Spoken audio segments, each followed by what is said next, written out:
today, the topic is the new Startup Act.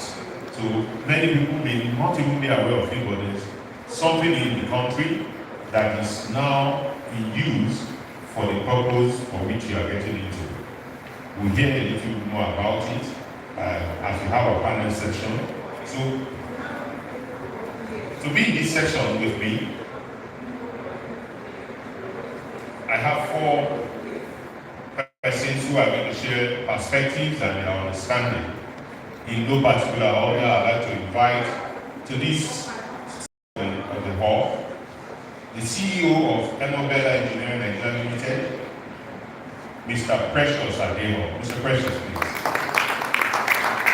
Thank you so much. He is a well sought after motivational speaker and sales coach. He holds a first degree in mechanical engineering from IIT Enugu and a postgraduate degree in management from the University of Nigeria. That's why I can call him Great Lion. You know, we who are lions, we're not too many. Currently, he's running his MBA with the Lagos Business School. He's a certified quality management system auditor and a member of the International Register of Certified Auditors. He's a life member of the Enterprise Development Center of the Pan-Atlantic University, and he was recently inducted into the National Association of Nigerian Students, NANS, in their Hall of Fame as an icon of hope and inspiration. He won the Shell LiveWIRE Global Top 10 Innovators Award and is happily married. So I like your wife's name, Lucky Adele. So you're very lucky, and they're blessed with you. Please let's applaud our speaker. Thank you. I also am pleased to invite Mrs. Ruth Enoch Agore, who is the CEO of Tokas Concepts. You're welcome. Please let's applaud her. She is an advocate for antibiotics with poultry and livestock farming, and very passionate about sustainable livestock farming. She's a graduate of mathematics and computer science. She's an Oracle certified database administrator who loves surfing the internet. She likes adventures, tours, and vacations. I like that last part, vacations. And she's very creative, innovative, blessed with strong cognitive ability. She founded Tokas Concepts, an agribusiness in 2018, with just 1 product and 10 farmers. Today, that has grown massively, and we are really glad that she's going to share with us what it is that she learned on this journey. Mrs. Enoch Agore, you're welcome. Please, let's put that together.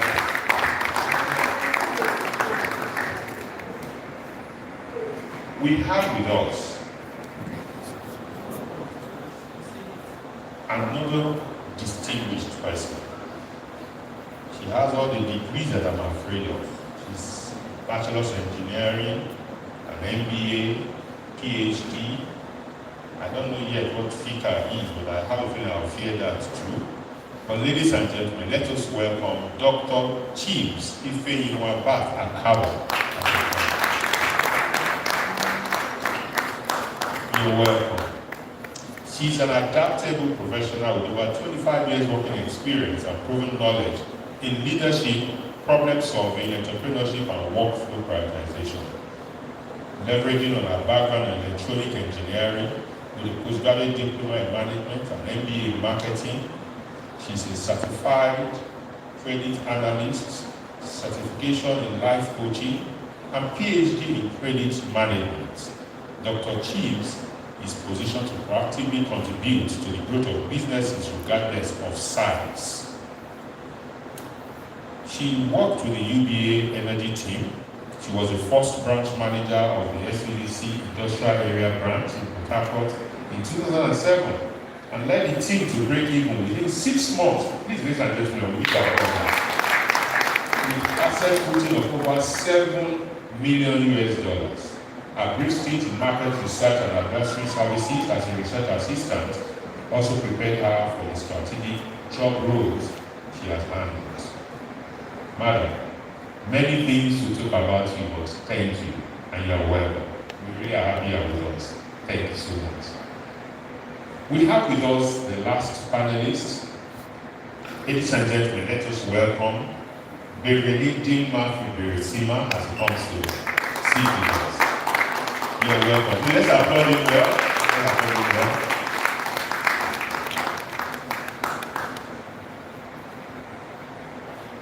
He is the general partner of Reimagine Africa. He's also the CEO of Neokecci, the convener Startup Port Harcourt. That's why I said we need to acknowledge him and know him. The interesting thing is he studied mass communication and media at Dublin University. So I'm wondering, you move from mass comm into building businesses. Okay, so somebody is trying to give you additional qualification. So you read computer science, so he's in the field where you should take note of. Ladies and gentlemen, let us applaud him. But in all, that startup Port Harcourt, all of us will hold you by one hand to learn everything we can learn from you. Ladies and gentlemen, this is the panel, and we'll be discussing matters that I believe you are all interested in.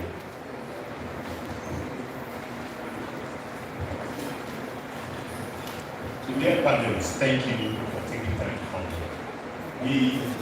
I know we have what we want to discuss, but feel free in the short time that we have to give us hints on things that can make these businesses succeed. I have at the back of my mind that even some of our dignitaries, our government officials are listening, because I see this Ministry of Employment in the House and Education, and they all want to learn from your personal experiences and your thoughts on how we can move forward. We'll just start off with the startup to fully understand what the startup. So I'll ask each of you, especially those who have very deep knowledge of startup art, to let us understand what it is. I know, Mr. President, you had talked on this before, so we'll start off with you. Please, what exactly is the startup art, the startup art, and what is it supposed to do? Okay, good morning everybody, and thanks for having me in this panel. Basically, the startup art is actually an art that is enacted to remove those bottlenecks that have made business not to thrive in the recent past.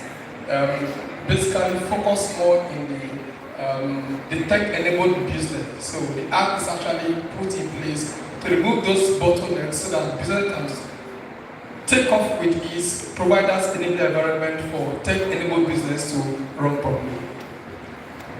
Is there any addition to this? Okay, just to give like a brief history of the startup art so that you really know that it is different from all the other things that the government has been coming up with, like the SMIDA and the other arts. If you're familiar with the tech industry, you're a tech person here, let me see your hands. You're into tech, coding, e-commerce, and anything like that. This is for you. And so the technology ecosystem came together to enact this law with the federal government to say that, oh, tech is the next best thing in Nigeria. It's the next boom, oil boom, if I can say that. And so let us protect it. Let us give it a budding environment. And so that's what the act is all about. So that's how it came. Just to add a bit to what my Mr. President has said. And so what that does for us as entrepreneurs is that you now have a platform where you can thrive. With this startup act, you have an enabling environment for your idea, and just to allow you board. There are a lot of waivers. I'm sure we'll get into all that later. There are a lot of support that the government deliberately and intentionally has provided for startups. And so that is basically Thank you. Thank you. All right, I noticed something. When she asked how many of you are in tech, I really did not see anybody's hand raised. And I mean, that would definitely send maybe a wrong signal. And let me break it down. You will now think everything you're going to discuss there will not concern me. That's not true. I think it's a wake-up call for you to know that whatever you do can have a technology part infused to it. Technology is like water, it's faceless, it's borderless. It permeates every space. If you're the hairdresser, can you actually think about having an app around your services that can make it easier for someone far away to access you? Even have online consultations, create an app. It would stretch you a bit, but that is the future. That's a new oil bill. So I'll be glad if we all live here energized into thinking, what else can I add to my business to make it tech savvy and aligned to the next stream that's about to birth. Thank you. Very well said.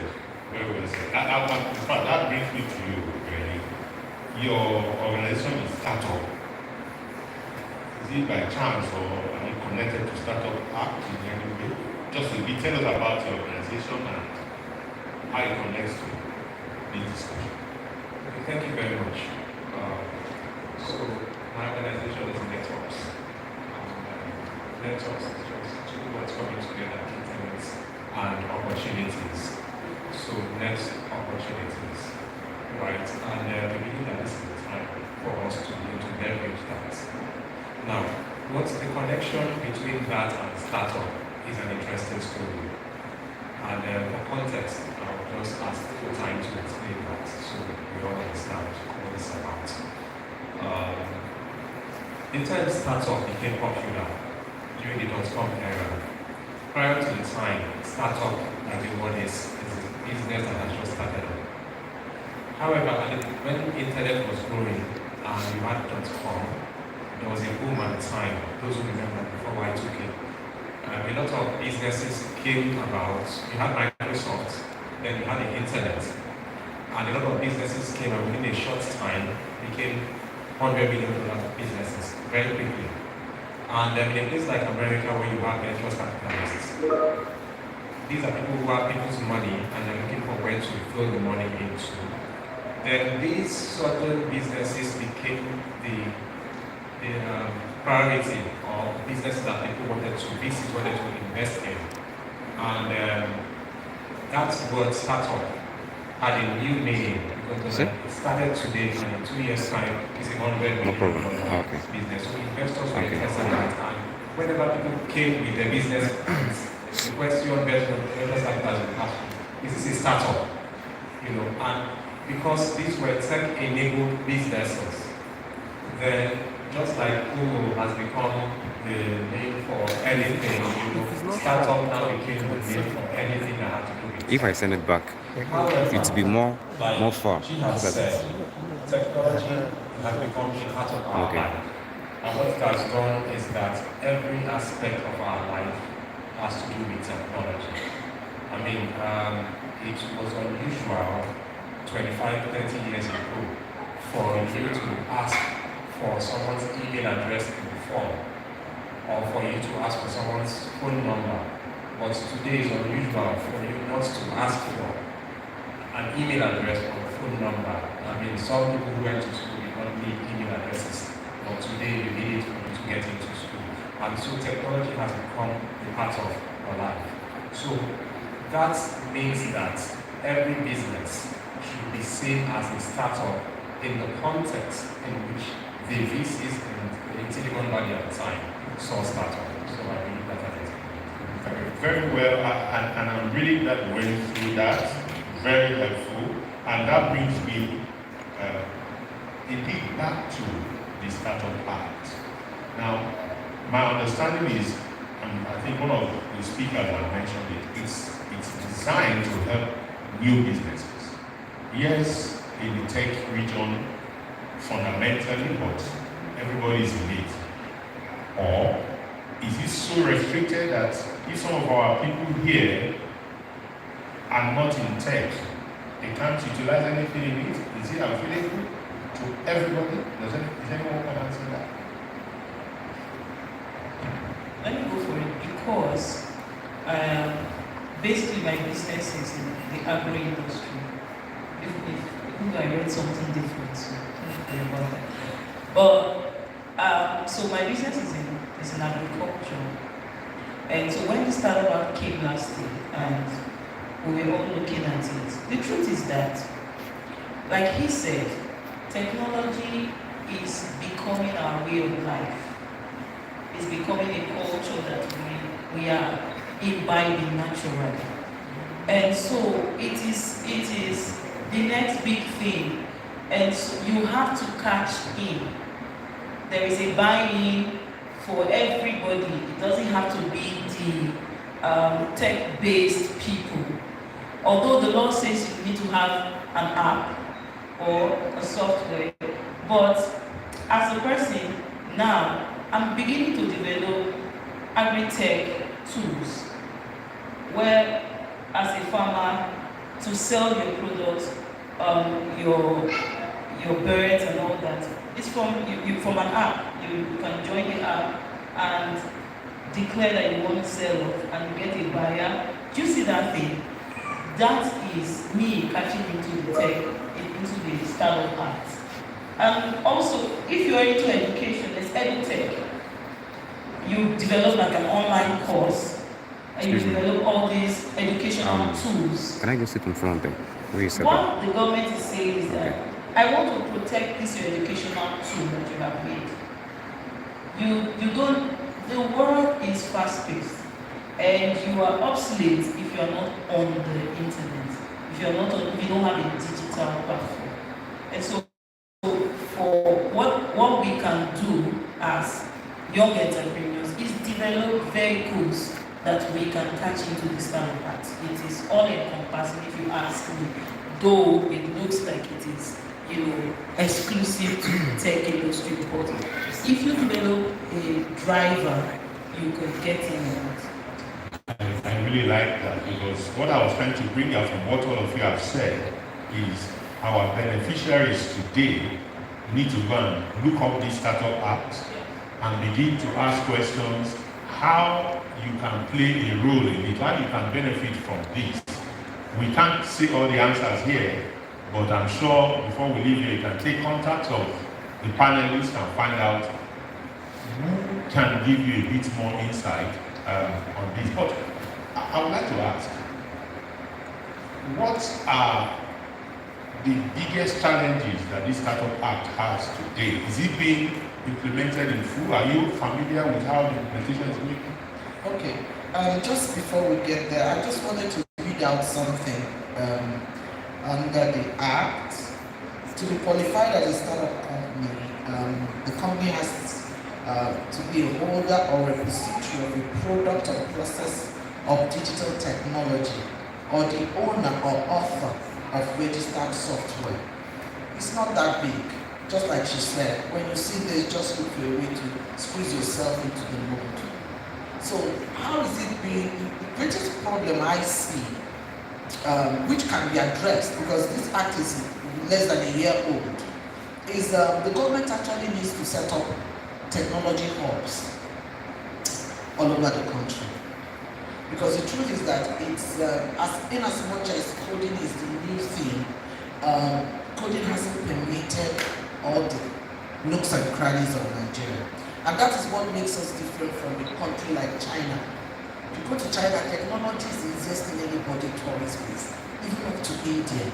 So if we leverage on the population we have as a country and set up tech hubs, not South region, one hub, 10 hubs per state, and we pursue it aggressively. Nigerians are resilient. Nigerians are full of ideas. And I tell you, for you hearing it now, why don't you think of pioneering a hub?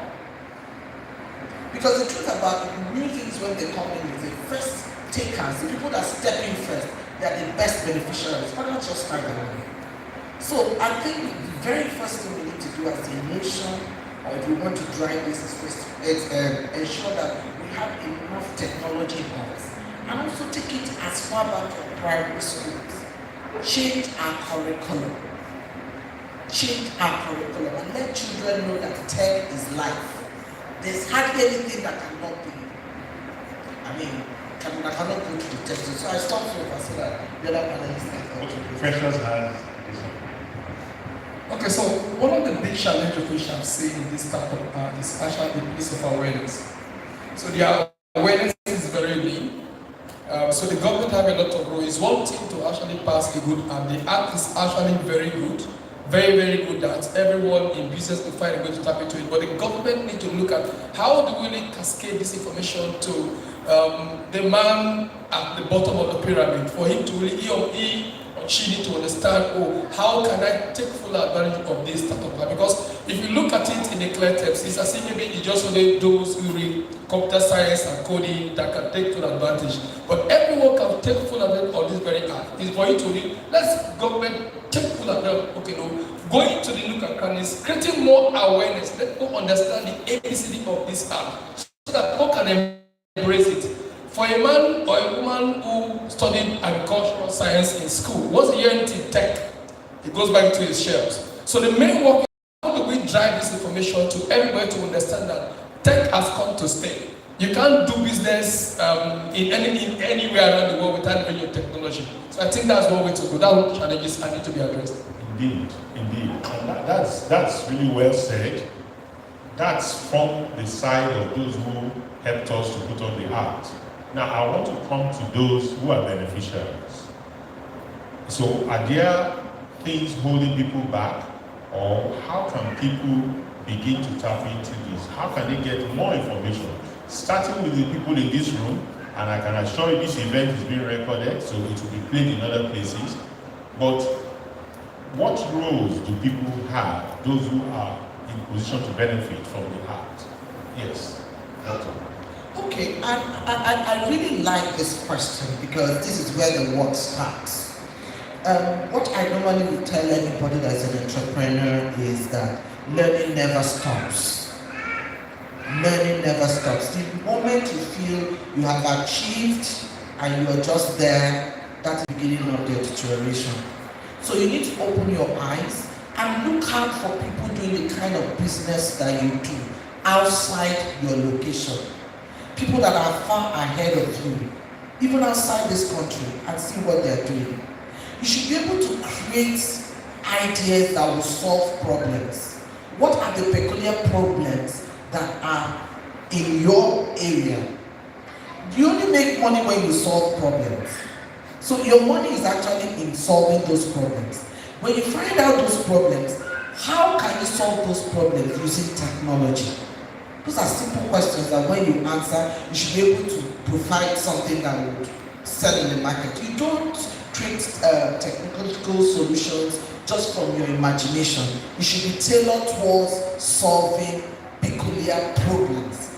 And as long as you can solve peculiar problems, I think you're ready to start making your money. So look, what are the problems in your particular space and how can you leverage on technology to solve this? I give a typical example, like she's saying in the agri space. Sometimes people don't even know where to get agro products. What if you have an app, just like Gigi does? Gigi sells everything from cars. What if you come together and have an app for agri products? In Igbo land, they have a Kemoria app. On a Kete, they know what they're selling. And within that app, you say, if you want fresh mango within this period, we are up on Tuesdays between 9 and 12 noon. Very specific. And you make your noise from the social media. Sell your app and push your app. You'll be shocked how far you can go. I think another typical example, when you come to agri products, when we talk about fruits, we hardly get good fruits in town. Some things we get like bananas in town, I mean, soaked overnight with chemicals. What if you have an app and you get those things fresh from the village and you target it to people that really need it? The real people that need it, that can access their phones, you make it kill. So find out what the problems are and then see how you can use technology to solve it. Thanks to what my sister, the doctor, has said. When people have that app, idea, when you go to maybe the first stage to develop that app. The next thing you want to do, and that's what the Startup Act is saying, that register this thing. And so you go to the company and allied act, yeah, and that's in the CAC portal. So there is this portal that the government has created. It's called the Startup Portal, something like that. When you register that idea as the company, it must be a limited liability company, and you quote to be on the Startup Act, you are giving a label. And so that label, so your business is labeled as a startup. That qualifies you to get on the platform. Do you understand? That qualifies you to become recognized in the National Council of Innovative Digital Entrepreneurship. That qualifies you. So that is what the Startup Act is about. So when you have your idea, you go ahead and register it. Then the council comes in, the National Council comes in, push that idea for you. You see, push the idea for you. Get these waivers, tax waivers for I think 3 to 5 years.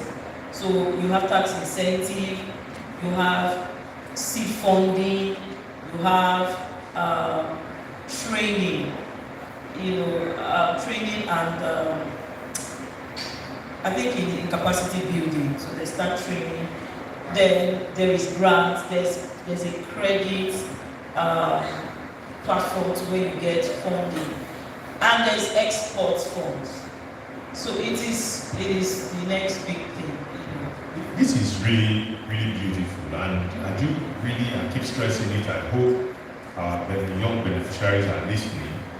For me, what all of you are saying, this is not as difficult as it might sound to somebody who doesn't know anything about it. So we're creating awareness, but the action rests in the hands of those who are here. I have a rough question. Has anybody on the panel activated this Startup Act in their business? Okay, you have. Okay, so sorry I had to, because in reality, the Act hasn't been implemented. It was only signed into law by the President on October 19th, 2022. Where we are now is at the point of putting together things in place for an effective implementation. And it's important for us to understand the role of government so that we can acknowledge and appreciate what the government has done. The Startup Act, the first African country to get that is Tunisia. I think French has a Startup Act. We have Kenya, and we have Senegal, and other African countries are going to have this.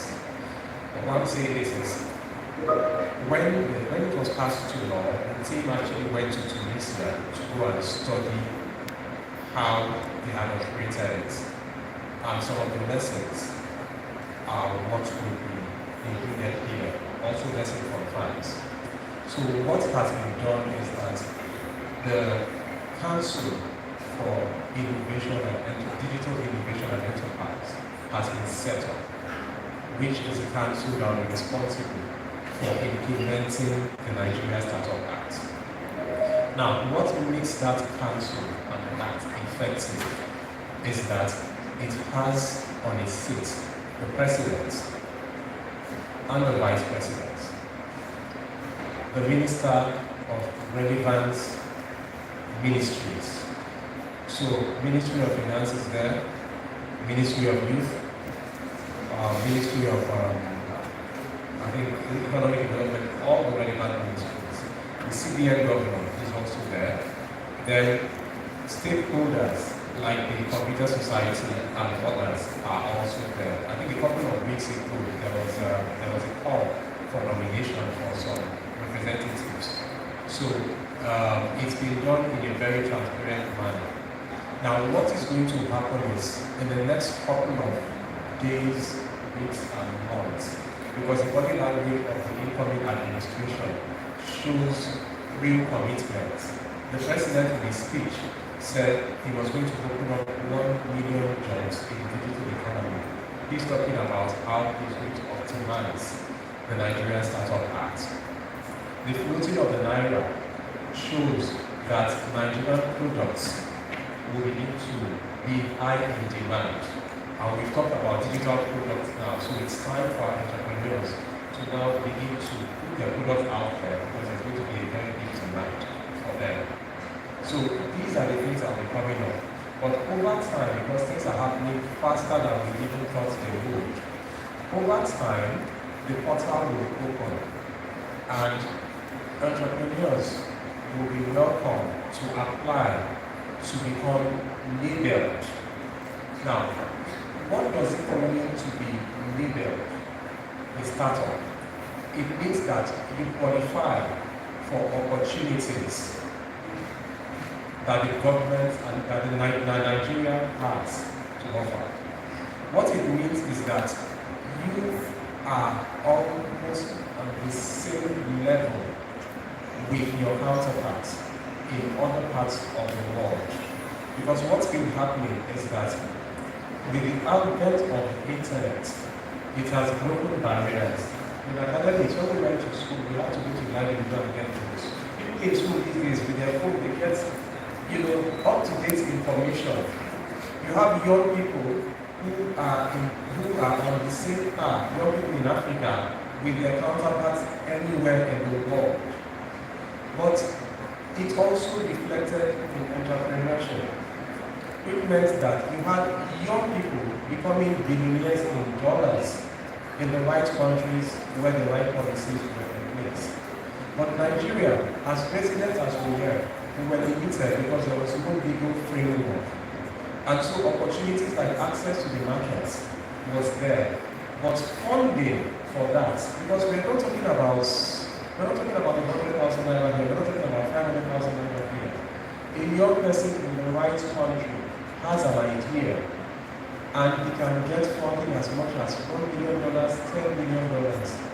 There's a young lady in Australia, she was in university and realized that she was having challenges, with her backing events and everything. I said, why don't I just do something to keep this gap? And those of you who know Canada, that's how Canada was born. Canada, the Australian government, they had $1 million or so, because they give her that money because they say, don't take this thing out of the country. We want this developed here. Today, Canada is valued, it's a decade unicorn. It's valued at over $10 billion. Now, Nigerians have the potential to do that, but we do not have a framework that would unlock that potential. So no matter how hard you strive, because we've talked about agriculture and everything, agri-tech, you meet challenges. So for instance, if you do an app now and you put it out there in the market, one of the first challenge you will meet is that middlemen go and meet these buyers, the farmers, and they pay them so that they can buy the products cheap. So if you say you want to come and take the orange to the international market, how about telling you, person don't pay for my food? He doesn't have money. How can you break that? You need a lot of money to outbuy that middleman and keep that thing running for at least 5 years before you begin to see results. Who will give you that kind of money? But with a legal framework now, the person who has the money, rather than putting it in MMM, or land, he knows that, okay, the government protects him through incentives, which is in the document, if you see the Nigerian Startup Act. It makes provision for 30% tax benefit if you invest in a labeled startup. So in the next coming weeks or months, when people begin to apply and get the badge label, an HNI would invest in that startup, not necessarily because he believes that startup will succeed, but because he wants to get tax incentive. If he's not sure of whether he will get his money back, the law makes provisions for government guarantee. if you're a labeled startup, that look, put your money here.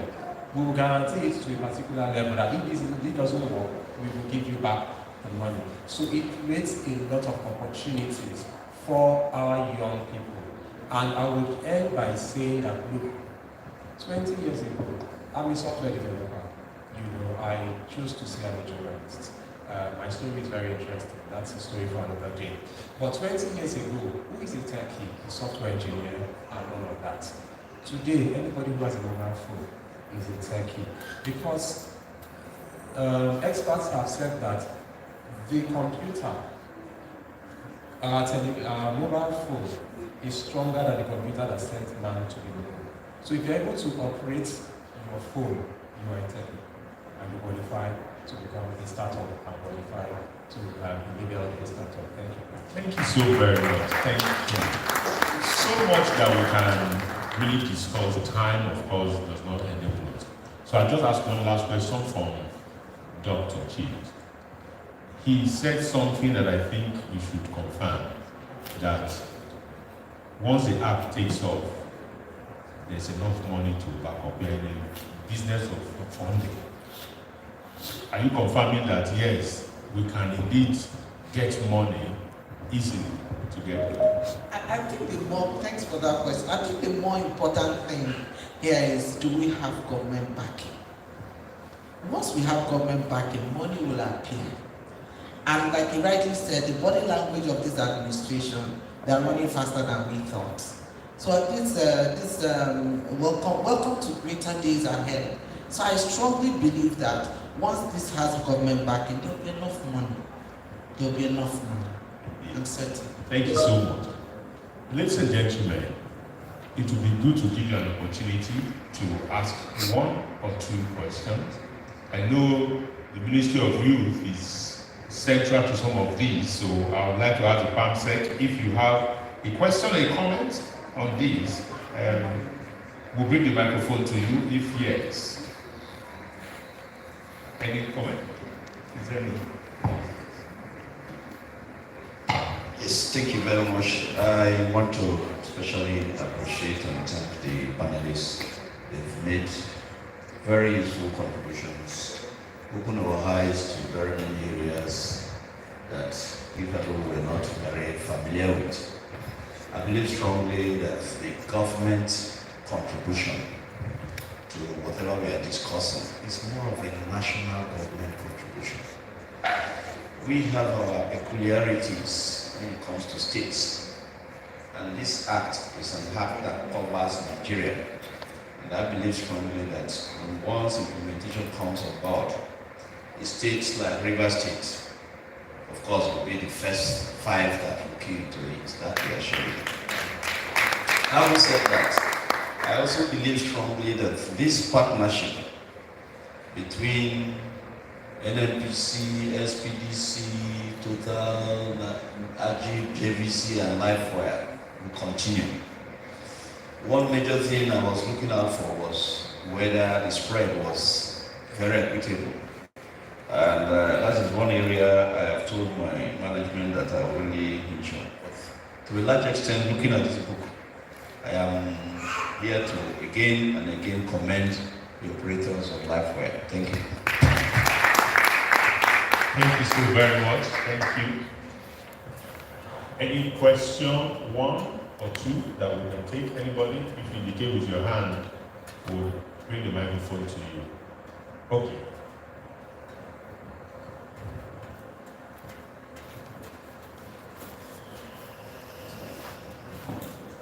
Okay. Thanks to share live. Thanks to Neokecci. Thanks for giving me the opportunity to stand here. I will always be grateful and always. I so much appreciate.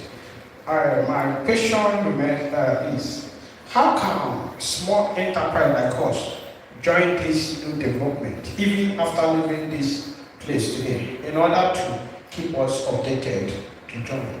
Thank you so much.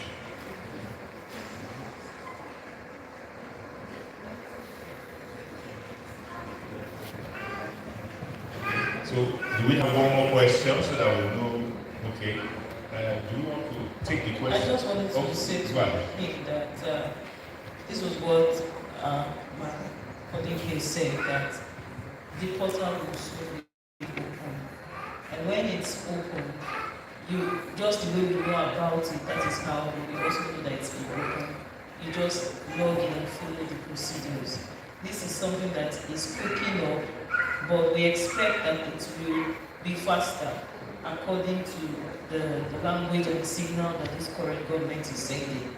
So just be patient. It's not something you will run with as you live here, but just keep your eyes open, and when it's up on the internet, you can also get labeled and you feel comfortable. And thank you. And just to add that, if you go to the website, Nigeria Startup Act.ng, you will see a lot of information there, and you can sign up to get their newsletters. You can also follow them on all the social media platforms, and you get there. So just for it, just to add that one of the latest updates is that I'm just saying this because of the feedback from the Ministry of New Development, my people, that Kaduna State was the first state to domesticate the Nigerian Startup Act. So Kaduna State has a startup law, and I see my honorable website to make sure that the River State becomes one of the first 5 to domesticate that state. That's beautiful. So we have an appointment fixed already for you, sir. Oh, beautiful. So that's beautiful. That question, you still have it? Yes, please.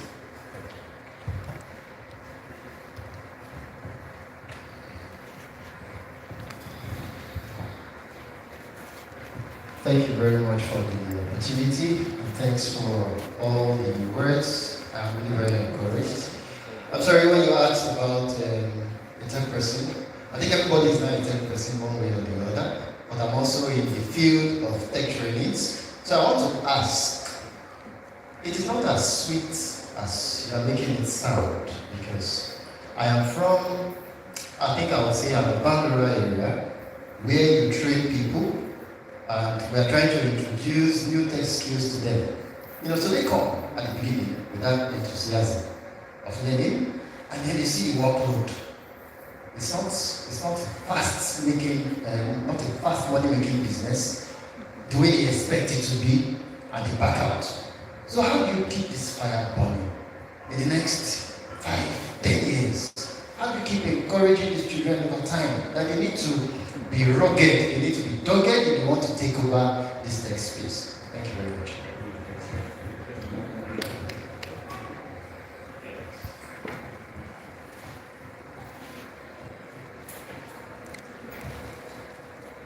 No pain, no gain. So, if you're in music and entertainment, Jay-Z said something, that the genius in the thing we did was that we didn't give up. You never give up. Now, you're in training, the tech training space, and if you follow the news from the previous administration, one of the things they were selling as the achievement was that Nigeria had 5 unicorns. What's a unicorn? A unicorn is a private business that is valued at $1 billion or more. And between 2015 and now, the country has seen between 5 and 6 unicorns. Now, I'm saying this for a reason.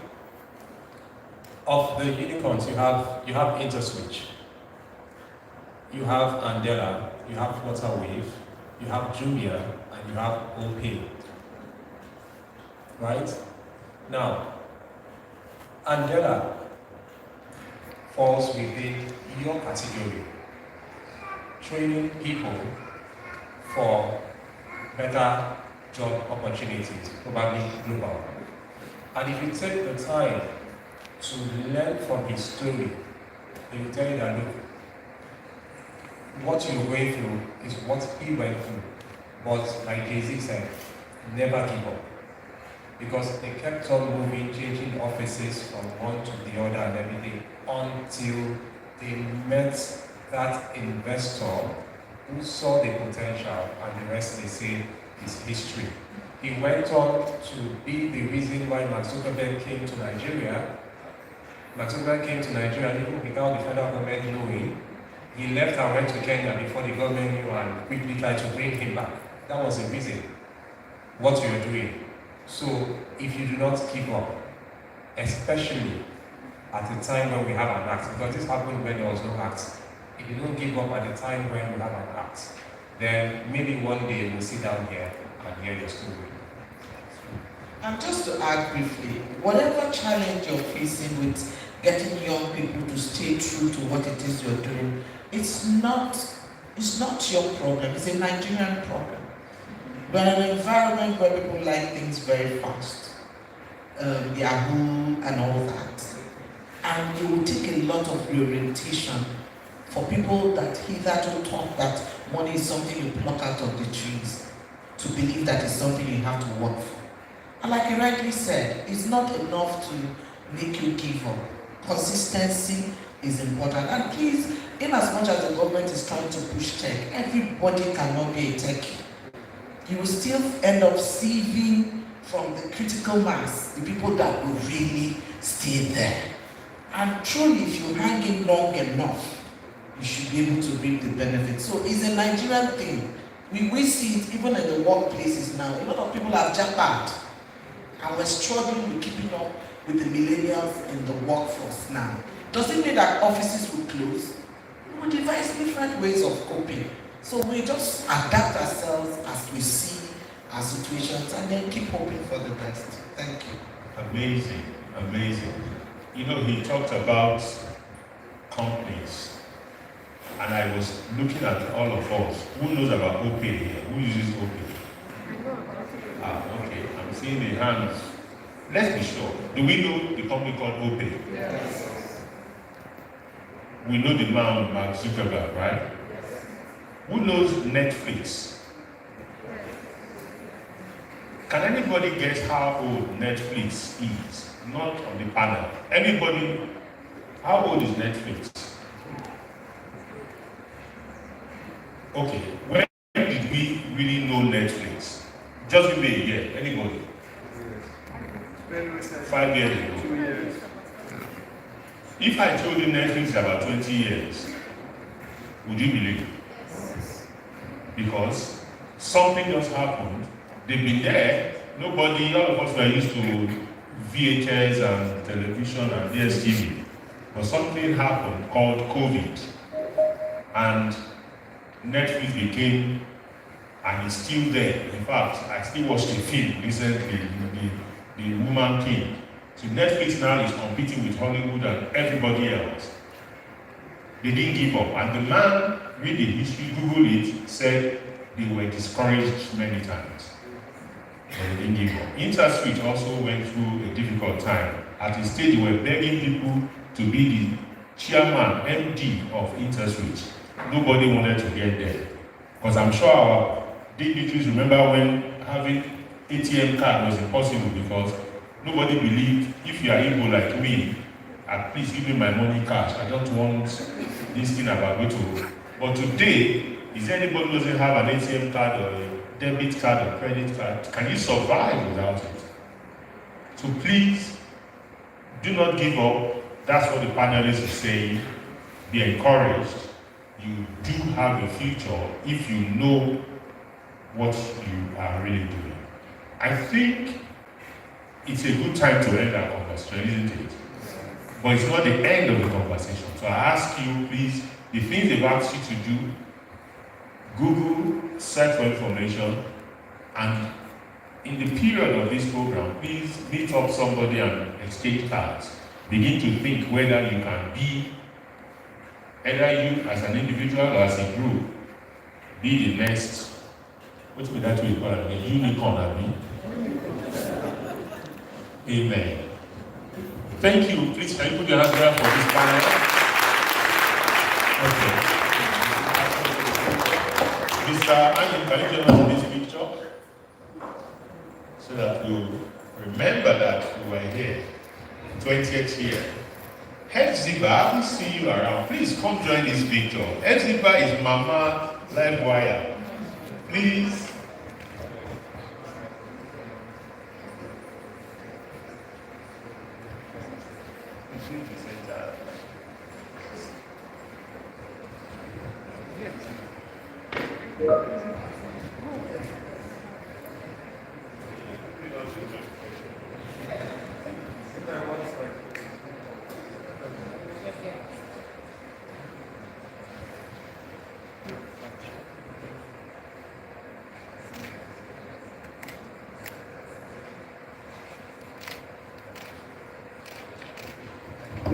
Thank you very much. Please let's do that together for the panel.